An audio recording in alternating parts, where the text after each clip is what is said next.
வைகை ஆற்றங்கரையோரம் உள்ள மக்களுக்கு வெள்ள அபாய எச்சரிக்கை விடுக்கப்பட்டிருக்கிறது. இது குறித்த கூடுதல் தகவல்களை நமது செய்தியாளர் கோவிந்தராஜிடம் கேட்கலாம்.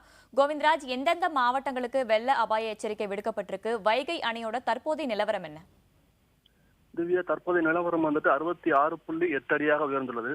வைகை அணையோட மொத்த உயரம் 71 அடி. இல்ல 66 அடி 69 அடி மட்டும்தான் முழு அளவு நிப்பாட்டுவாங்க.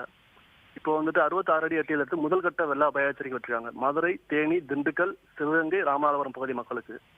இந்த பகுதியில் ஆற்றை கடக்கவோ குளிக்கவோ வேணாம்னு சொல்லிட்டு மாவட்ட ஆட்சியர் அறிவித்திருக்காரு.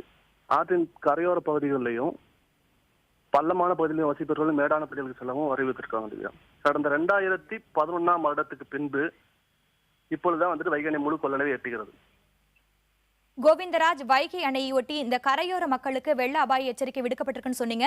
அந்த பகுதி மக்களை பாதுகாக்க என்ன மாதிரியான முன்னெச்சரிக்கை நடவடிக்கைகள்லாம் எடுக்கப்பட்டிருக்கு? அருகில் உள்ள பள்ளிகள் மற்றும் சமுதாய கூடங்கள் தயார் நிலையில் வைக்கப்பட்டு இருக்கிறது.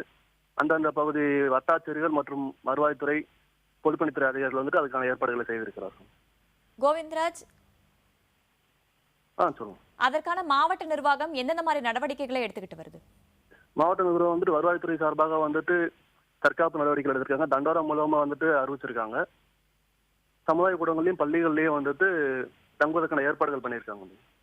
கோவிந்தராஜ், மதுரை மாவட்டத்தோட மற்ற நிலவரம்லாம் இப்படி இருக்கு. மற்ற பகுதிகளில் மழையோட தாக்கம் எந்த அளவுக்கு இருக்கு?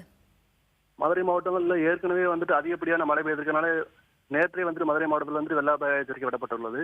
ஆற்றங்கரையோர பகுதி மேடான பகுதிகளுக்கு வசிக்க அறிவுறுத்தப்பட்டுள்ளது. மழை குறித்து தங்களின் கூடுதல் தகவல்களுக்கு நன்றி கோவிந்தராஜ்.